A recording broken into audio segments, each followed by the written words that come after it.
mga kababayan. So ngayon po ay nag-pruning po ako sa aking ampalaya, no? Binawasan ko na yung dahon niya dahil makapal na talaga yung dahon niya.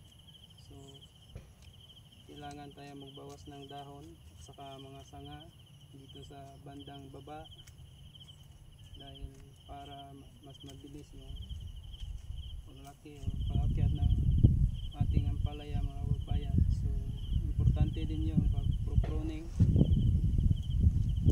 So huwag natin hayaan, mga kababayan, yung ampalaya natin na pag ganito pa yung edad niya, so maliliit pa, hindi pa masyadong makapal, hindi pa nakapagbunga. Huwag natin hayaan na sobrang kapal sa ilalim. Talagang mas maganda pa yung pruning natin ng mga sanga at saka dahon niya sa ilalim.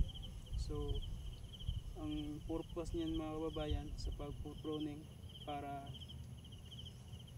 ma-prevent po yung kanya, yung uod, mga insekto sa ilalim. Tapos makatulong din ito, mga kababayan, sa pagpabilis ng bunga at saka pagbilis ng kapal sa taas ng kanyang sanga. At maganda din ito, mga kababayan, sa ampalaya, palaging nag-pruning sa dito sa gitna o sa bandang baba para tumagal yung buhay ng ampalaya, hindi mamatay agad. Dahil pag sobrang dami dito, mga kababayan, pag yung mga sanga dito sa gitna na to, paghayaan mo lang, sobrang kapalan niya, hindi ka nag-pruning. So kunti lang yung bunga ng ampalaya, mga kababayan, kunti lang mabunga niya, tapos hindi tumagal yung buhay niya ng mahabang panahon kasi madali na siya mamatay gawa ng yung mga sanga at saka nga dahon niya sobrang kapal. So ma-pressure po yung puno na supplyan yung kanyang mga dahon at saka sanga na sobrang dami na, mga kababayan. So hindi siya tumagal dahil sa dami ng sinusupplyan niya, talagang madali siya mamatay yung ampalaya. So hindi tumagal ng 5 or 6 na buwan, no? Yung ampalaya ko dito, mga kababayan, aabot talaga ng 5 or 6 na buwan bago siya mamatay. So matagal-tagal po siya, basta palagi lang pinapruningan dito sa gilid na to. So sa ibang lugar kasi, iba, pag marami silang trabaho o wala na silang time na mag pruning, so hayaan na lang, no? So kuhan po yan, mga kababayan. So sayang po yung ampalaya kasi pag hayaan mo yan, talaga mamunga yan, at saka mamunga siya pero hindi siya tumatagal. At saka yung insekto niya, mga kababayan, hindi mo ma-prevent, no? Mahirap mag-control dahil sobrang sukal na sa gilid. Katulad nito, pag hinayaan mo to, puno po yan lahat ng kanyang sanga at saka dahon. Diyan yan tumira yung kwan, dito tumira yung mga insekto. So kasi yung pag-spray mo, ang penetration doon na sa taas, pag kumapal to sa taas. So kailangan talaga mag-prune tayo para maganda yung ampalaya natin, maraming bunga, matagal mamatay, at saka madali lang mag-control ng mga insekto, mga kababayan. So napaka importante po yung pagpuprune, lalong lalo na dito sa ampalaya. So mahirap lang mag-prune, mga kababayan, pag sobrang kapal na, sobrang tagal mag-prune ito kasi isa-isa mo tong gupitin yung dahon niya, saka yung sanga niya, ingatan mo dahil may mga sanga na mayroon ng mga maliliit na bunga. So hindi mo na yon kailangan i-prune dahil sayang naman. So talagang ingat ka sa paggugupit ng mga sanga at saka dahon niya dahil pag matured na ito, mga kababayan, talagang halos ang sanga niya mayroong mga maliit na bunga. So ito ang palaya ko. Bago pa ito, mag 1 month pa ito ngayon. So mayroon naman siyang maliit na bunga pero pakunti-kunti pa lang. So pangalawang pruning ko na po ito ngayon.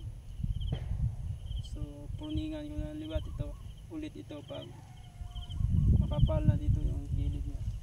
So maglagay pa ako dito ng tali, no, pang balag para kabagan niya sa gilid. Kasi pag matured na ito mga kababayan, yung ampalaya